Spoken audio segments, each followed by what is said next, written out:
Programang ito ay rated SPG, striktong patnubay at gabay ng magulang ang kailangan. Hindi nga nagpadalos-dalos si Tanggol noong makita niya si Ramon.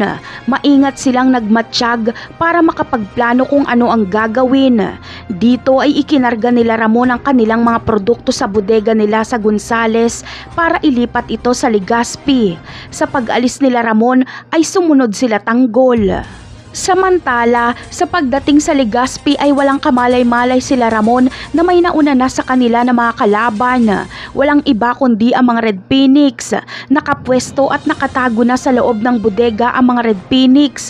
Naghihintay na lang sila ng signal ni Roy para paputukan si Ramon.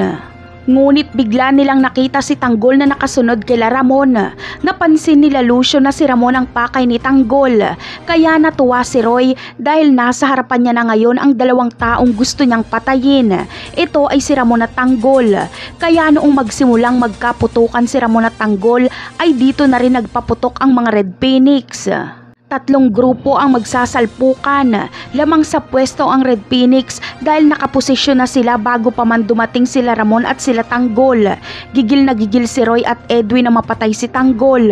Habang si Lucio naman ay lalo pang nag-init noong makita niya si Amanda at Supremo. Babarilin niya si Supremo ng nakatalikod.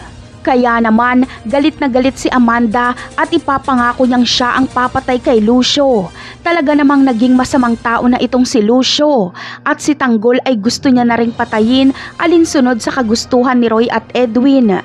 Kinalaban niya na talaga si Tanggol. Wala siyang utang na loob kay Tanggol. Matatandaan natin na sila Tanggol ang nagligtas kila Lucio noong napalaban sila kila Agustus. May tama noon si Lucio at ginamot nila Tanggol. Napakarami pa nating dapat abangan sa mga susunod na episode. Paalam!